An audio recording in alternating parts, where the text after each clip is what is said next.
Someone in every room guides emotion without raising a single word. You feel steady, yet your feelings follow an invisible hand with ease. Do you want to see the quiet levers that move entire rooms? First, understand the map of emotional space. It is never neutral. Every room has a current. Warmth pulls, coldness pushes, uncertainty scatters attention. The silent operator reads this current, then sets a frame before speaking. A frame is the hidden rule that defines what matters right now. If they define the rule, they define how your reactions will feel. Frames control what seems normal and what seems extreme or unsafe. The calmest person often wins the frame and gains the first advantage. Calmness signals certainty. Certainty invites trust. Trust grants authority without any force. You accept the frame because contradiction feels risky and agreement feels safe. Machiavelli once said, "If you control fear, you control obedience." Fear is not always terror. Fear is also subtle social doubt. You fear exclusion. You fear embarrassment. You fear wasting time or status. The manipulator uses soft fear through questions that shrink your options. They do not attack. They ask, "Are you sure that is wise?" The question drips doubt. Your mind seeks safety. Your body lowers intensity. Notice the pattern of contrast. It is a simple emotional switch. They present one idea as chaotic.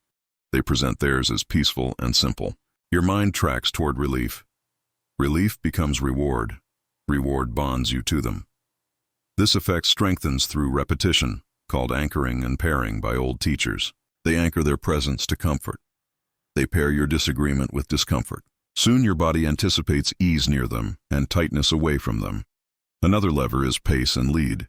It begins with mirroring your state. They match your tone, your breathing, your speed, and tiny posture rhythms. Once matched, they slow slightly. You follow. Now they lead your tempo. Tempo control shapes conclusion because emotion flows on speed like water. Fast tempo invites impulsive agreement. Slow tempo invites submission to certainty. The skilled operator switches tempos to seed urgency or install quiet acceptance. Watch for scarcity used as pressure, not in goods, but in attention. They withdraw warmth.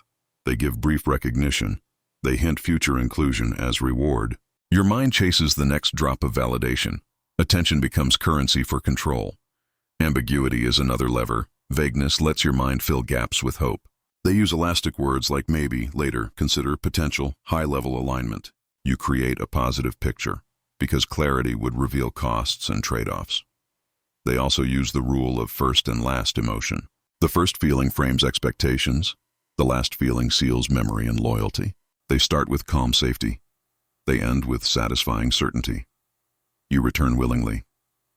Guilt and confusion form a classic double bind used in many rooms. They hint that disagreement is selfish, then make options unclear or incomplete. You freeze between being selfish and being foolish. Paralysis looks like agreement. Notice the soft authority of prepared language. It sounds simple and inevitable. They speak in short principles that feel ancient and hard to challenge publicly. People rarely resist what seems timeless, especially when spoken with steady breath.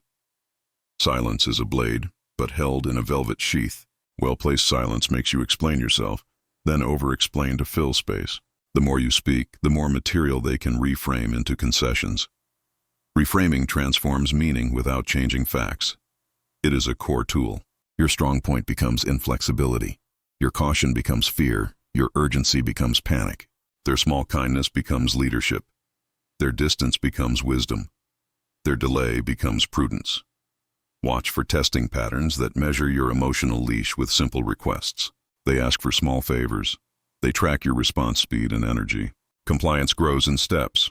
Each step becomes the new baseline you defend. Baseline control arrives through greeting rituals, seating positions, and cue timing. Even without scenes, rituals exist in speech, sequence, and body timing. They place themselves at the start of turns. You react at the end. Language markers reveal frame command. Listen for these repeated openings and closures. They start with, "Here is what matters." They end with, "That is settled." These bookends compress debate. Your insights fit only in their structure. The draining patterns announce themselves through bodily signals before mental awareness. You feel tight shoulders, shallow breath, and constant scanning for their approval. Your sleep includes rehearsed conversations. Your day includes imaginary debates you always lose. When a room is healthy, your baseline returns to calm quickly. When a room is captured, calm returns only when they permit it. Your nervous system becomes trained by their cadence, not by your own values. Machiavelli once said, "Men judge more with eyes than with hands." Translate this for emotion. People trust feelings they can see expressed calmly. The calm display becomes proof of correctness, even when logic is weak. The operator builds a reputation system that punishes public intensity. They call strong emotion unprofessional. They call their pressure tactical clarity. You absorb this coding. You suppress your signals. Their signals define normal. To counter, you need inner and outer protocols that restore agency. Inner protocols include breath length, body grounding, and private naming of frames. Outer protocols include clarifying questions, time buffers, and explicit rule setting. First, name the frame in your mind before you respond. Ask, what rule is being smuggled in this pleasant sentence right now? Once named, you decide if that rule earns your attention or energy. Second, expand time because time is oxygen for clear emotion. Say, I will consider this after a brief pause. Thank you. The pause breaks urgency. Urgency is the ally of hidden control. Third, request specifics that turn fog into shape and measurable edges. Ask what exactly changes, who owns the risk, and when precisely. Specifics weaken enchantment. You cannot be hypnotized by a well-described cost. Fourth, use the mirror of neutral language to return pressure gently. Say, here is what I heard. Here is what I need clarified. The mirror shifts the burden back without creating open conflict or heat. Fifth, set a personal baseline ritual before entering charged interactions. Breathe for several counts. Soften your shoulders. Lower your voice slightly. Your body declares calm authority before the room assigns you a role. Do not chase warmth that appears and vanishes like stage light. Consistency signals respect. Scarcity without reason signals training and control. Walk away from emotional economies that reward obedience and punish honest clarity. Understand energy thieves who use confusion as a siphon for focus. They love spirals, they hate decisions, they thrive on endless maybe states. You lose hours, then days, then weeks, wondering if you misread everything. Reclaim attention through written definitions of what you value and protect. Values create internal frames that resist external frames with quiet strength. When values speak, manipulation must fight principles, not your isolated feelings. Watch your mouth for these traps. Apology loops and over-justification. Unnecessary apologies surrender ground and label you as uncertain. Over-justification invites interrogation. Your reasons become targets for endless picking. Replace apology loops with concise acknowledgments and clear next steps. Say, understood, here is my decision, here is my timeline. Less language, more direction, and a steady tone that discourages testing. Do not mistake low volume for honesty and high volume for error. Volume is a costume, content is the body, pattern is the skeleton. Judge patterns over time, not the drama of one moment. Remember the rule of emotional placement. Where feelings appear, changes everything. Place calm at the start, place curiosity in the middle, place firmness at closing. This sequence leads others without force and protects your boundaries naturally. Machiavelli once said, "The wise man does at once what the fool does finally." Translate this for emotion. Regulate early, do not repair later with struggle. Early regulation is cheaper than late recovery and twice as powerful. You never noticed how often people sell certainty as kindness. Certainty feels like shelter, yet it sometimes hides the bill for loyalty. Ask yourself, is this kindness asking for quiet obedience as hidden payment? Study the ritual of questions that reveal true alignment without drama. Ask, what are the success conditions? What are the exit conditions? What changes here? Sounds simple, stay steady, and never trade clarity for temporary relief. When someone tries to anchor you with compliments, test the second step. Real respect survives a boundary.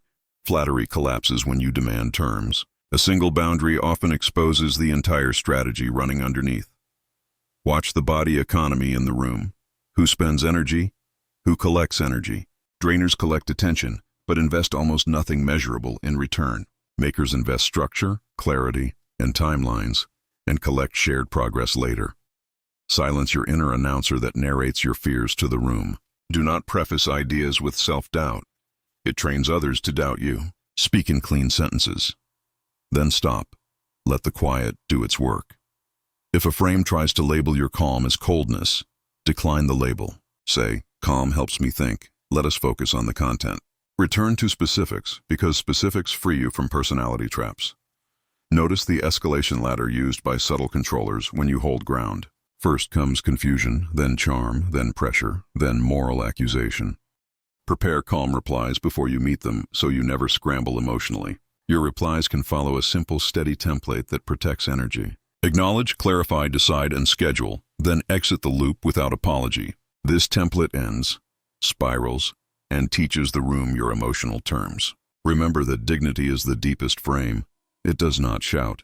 Dignity sets a quiet altitude where petty hooks cannot reach easily. Hold that altitude and small manipulations run out of air quickly. You thought control meant louder words. It actually means quieter nervous systems. Train your breath, train your pace, and train your questions for clarity. Once your body is calm, your words begin to steer the room. Now ask yourself one hard question. Whose calm are you currently borrowing? Someone who understands the rhythm of emotion does not react, they conduct. Their calmness is not absence of feeling, it is direction of feeling. Do you know how invisible authority begins before any word is spoken? Control begins with emotional mapping, the unseen blueprint of group energy. Every room has 3 layers: surface emotion, shared pulse, and hidden resistance. The manipulator listens to tone shifts, pauses, and nervous micro-laughter. They never argue with the surface emotion. They redirect the shared pulse. If tension rises, they lower tone, forcing others to match subconsciously. This mismatch correction is ancient mimicry, used long before words existed.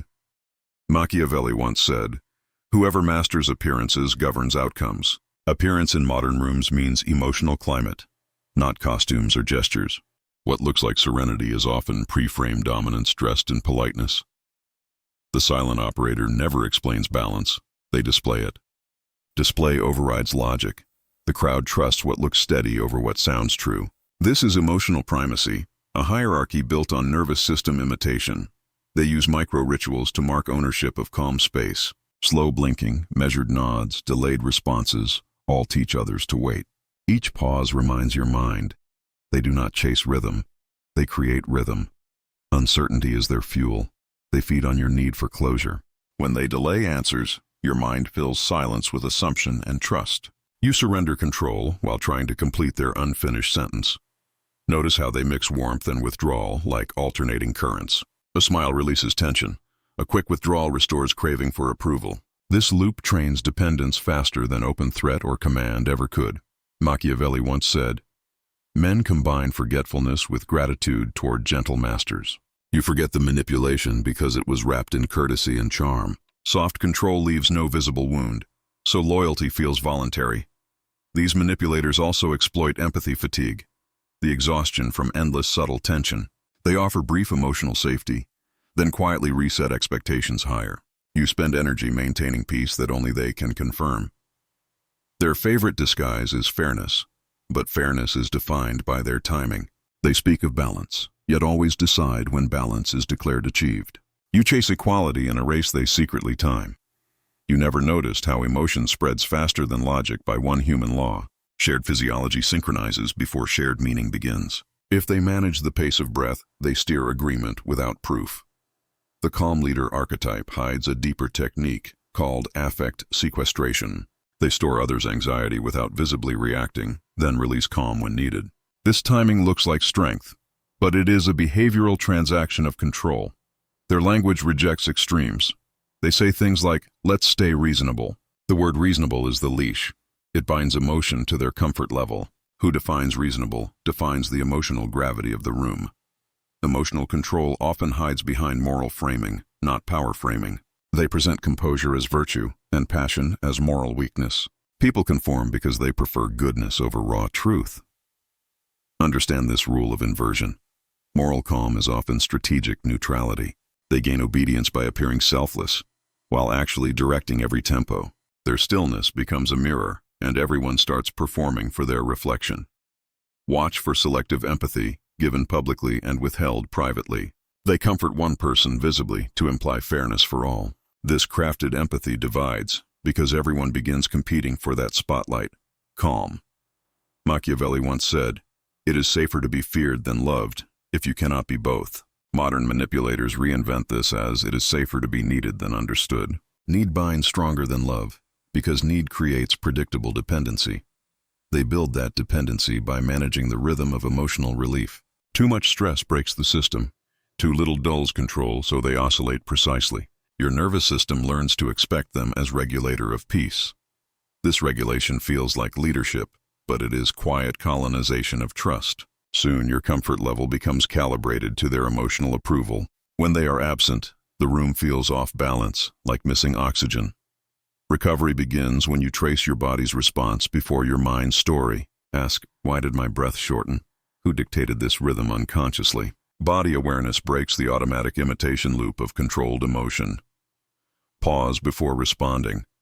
Even one deep exhale delays their pacing algorithm. Emotional manipulators rely on predictable tempo reactions.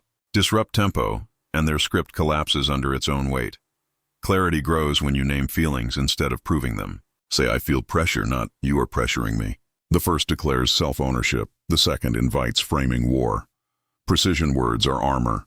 Vagueness is quicksand. Replace maybe, probably, and sort of, with clear markers of intent. Certainty repels manipulation because ambiguity is their only oxygen.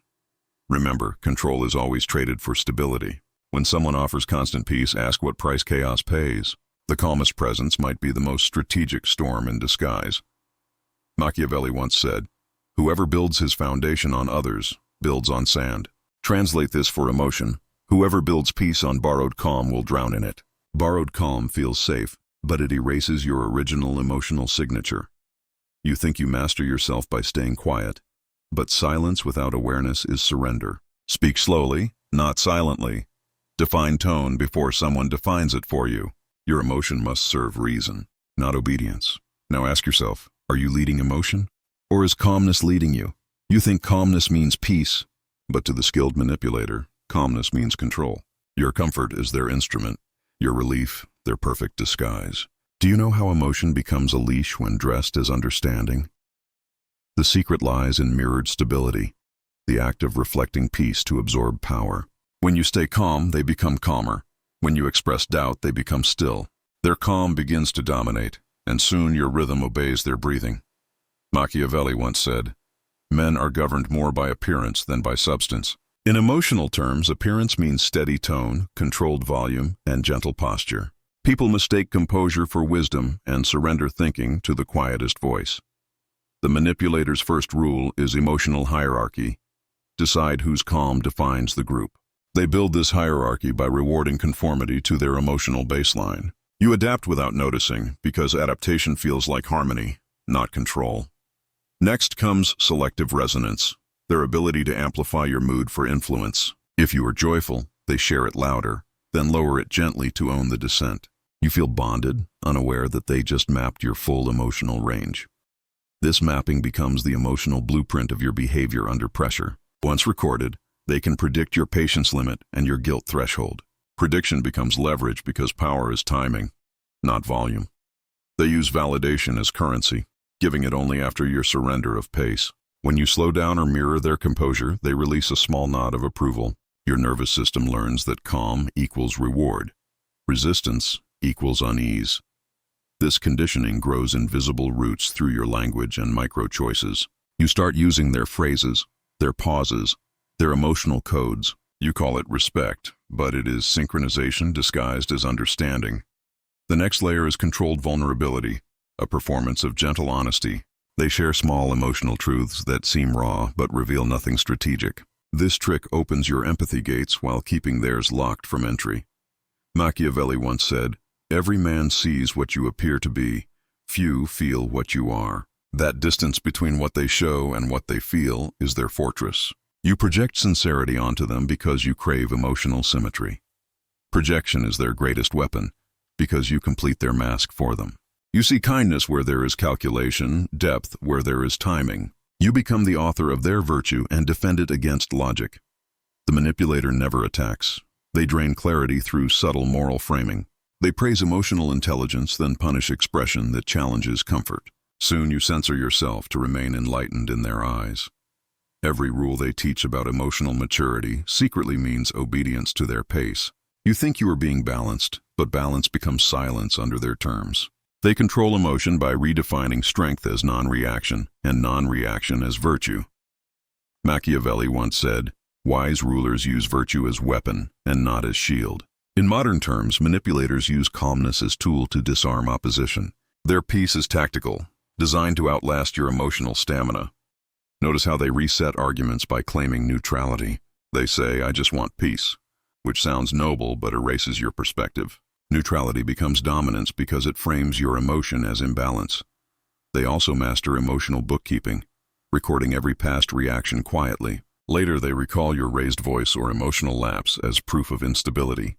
You learn to self-correct before speaking, slowly rewriting your natural tone.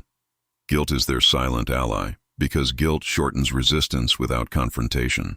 They do not demand apology. They only raise an eyebrow, and you rush to explain. Your need for moral balance becomes the leash that keeps you predictable. To break this pattern, observe how often you over-explain your intentions. Excess explanation means hidden pressure, not poor communication. Cut sentences shorter, and let silence belong equally to both sides. Silence is not surrender when owned consciously. It becomes boundary and shield. But when silence is used to avoid reaction, it becomes emotional debt. The manipulator senses this debt and collects it through small psychological fees.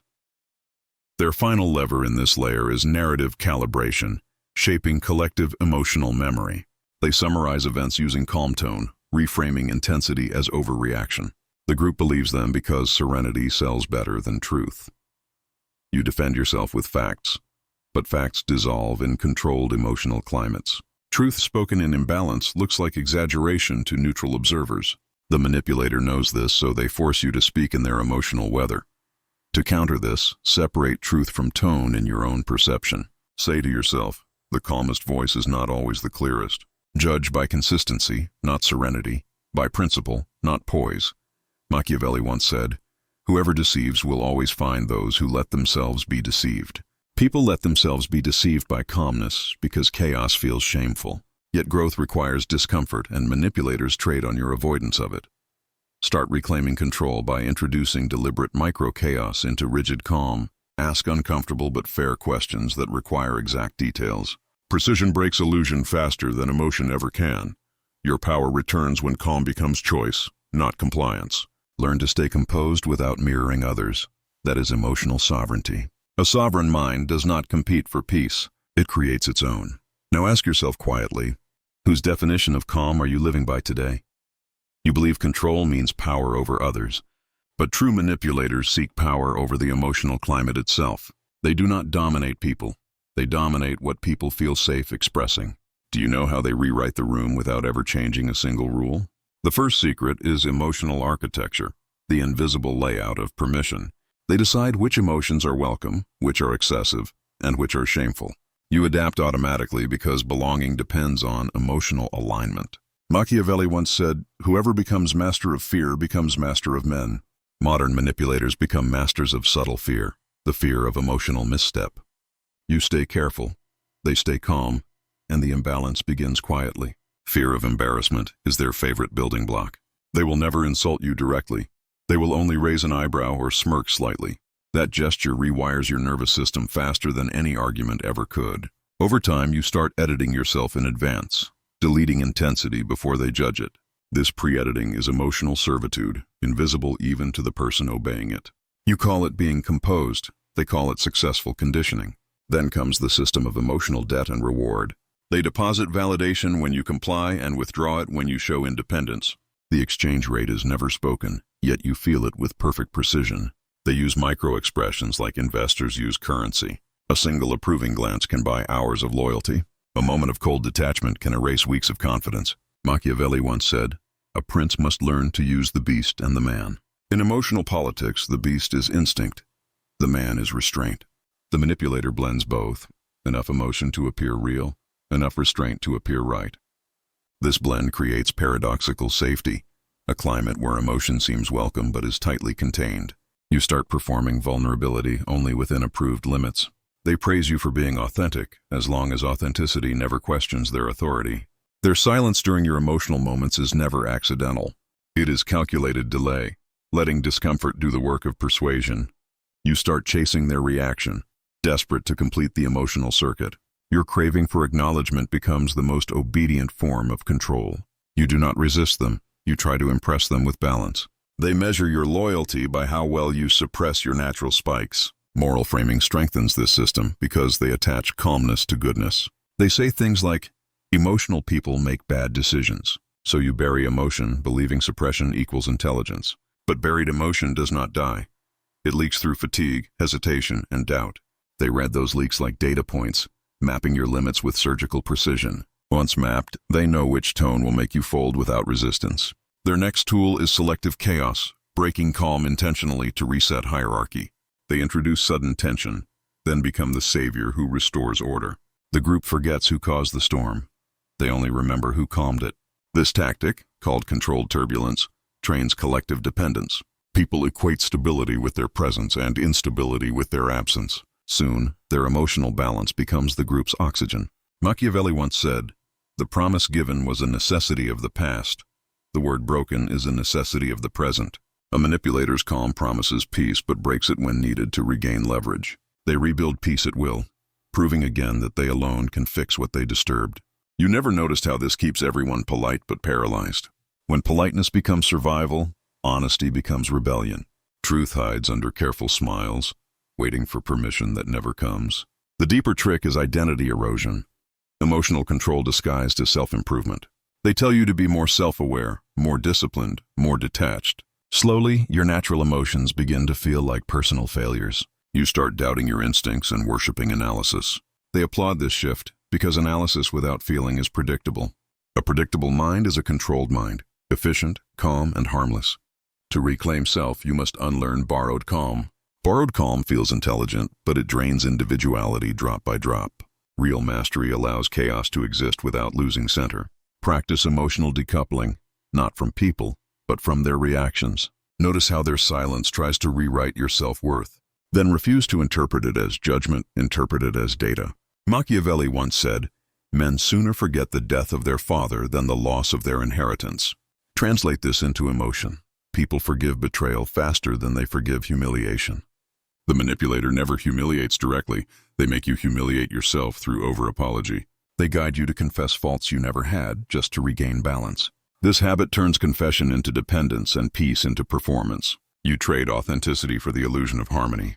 The next step to freedom is internal observation. When emotion rises, ask, whose rule am I obeying right now? Awareness breaks obedience because obedience requires unconscious reaction. Real calm comes from ownership, not imitation. Owned calm can disagree firmly, even against a steady manipulative tone. Imitation calm dissolves at first sign of disapproval. Learn to pause without freezing, to feel without explaining. Say less, breathe more, and allow silence to serve your clarity, not theirs. Every breath you own is a thread cut from their invisible web. When emotional architecture collapses, they will attempt to rebuild it with guilt. They will say, "You have changed, you used to be easier to talk to." That sentence is code for, "You no longer obey my emotional language." Your new stillness will disturb them because it is not reactive, it is self-directed. You will notice their discomfort masked as moral concern. They will test your calm to see if it still belongs to them. Machiavelli once said, "Fortune favors the bold, not the merely cautious." Emotional boldness is not aggression. It is the courage to stay unmoved when silence turns cold. To be unmoved is not to be heartless, it is to be sovereign. And now ask yourself, when calmness feels like pressure, whose peace are you protecting? You think peace means safety, but in the hands of a manipulator, peace means silence. You call it harmony, but it is only the absence of permission. Do you know how calmness becomes a cage disguised as wisdom? They use approval as currency and silence as punishment. Every smile buys obedience. Every pause buys self-doubt. Soon you stop speaking truth just to protect the calm. Machiavelli once said, "Whoever builds on fear builds faster than whoever builds on love." They do not need to shout. They only need you afraid of discomfort. That fear polishes obedience until it looks like respect. The emotional economy is simple. Reward restraint, punish intensity. You start grading your feelings instead of understanding them. They win because you fight yourself before you ever resist them. The moment you begin editing your emotions, you surrender authorship of your mind. True control is not reacting less, it is reacting by choice. Calm that you own liberates, calm that you borrow enslaves. Machiavelli once said, "Men are conquered by necessity more than by reason, so they make peace feel necessary, even when it costs your truth." That is how emotional rulers are born, through quiet compliance. Learn to let silence belong to both sides. Speak only when you mean to shape, not to please. Each pause you own weakens the invisible leash. And now ask yourself, are you quiet because you are wise or because you are trained? You have seen how calmness can command a room and how silence can bend minds. But now comes the final truth. Control was never about emotion, it was about attention. Do you know who truly wins when everyone fights to stay composed? The manipulator does not crave your emotion, they crave your focus. They keep you busy managing feelings while they manage direction. The more you measure your tone, the more they measure your surrender. Machiavelli once said, "Whoever controls the interpretation of virtue controls the crowd." Today, that means whoever defines emotional maturity defines power. They call your resistance negativity. They call your compliance peace. Emotional control becomes social currency, and you trade it daily without noticing. You smile when expected. You calm yourself before truth. You hide instinct for harmony. And all along you think you are free because you choose serenity. But serenity without autonomy is submission. Wearing perfume. They have taught you that to be respected, you must never disturb. And in doing so, they built a world where truth whispers and manipulation meditates. The final manipulation is self-directed obedience, when you police your emotions for them. You silence anger before they ever see it. You censor honesty before it can breathe. You become your own warden, proud of your composure. Machiavelli once said, "The great mistake is to rely on appearances instead of understanding." To reclaim yourself, you must separate composure from control. True calm is not absence of emotion. It is mastery over reaction. Observe your body before your mind writes the story. If calm feels forced, it is fear disguised as virtue. If calm feels clear, it is strength disguised as stillness. Real emotional control is awareness, not armor. You allow feelings to arrive, but you decide which ones to follow. You stop performing peace and start embodying it. Your tone no longer serves politics, it serves clarity. Your silence no longer seeks approval, it protects focus. And your calm no longer belongs to anyone. It becomes your foundation. Machiavelli once said, "Fortune favors the prepared mind." The prepared mind knows when to act, when to pause, and when to walk away. It does not chase calmness. It radiates it by nature. The manipulator loses once you no longer trade peace for permission, because they cannot drain what you do not offer for validation. Their silence becomes powerless when your awareness owns the echo. So the next time someone praises your calm, listen beneath the compliment. Ask yourself, is this calm recognition or conditioning? Is my peace free, or is it rented through approval? When you can answer that honestly, you have already won. Because the person who controls emotion does not need to control the room.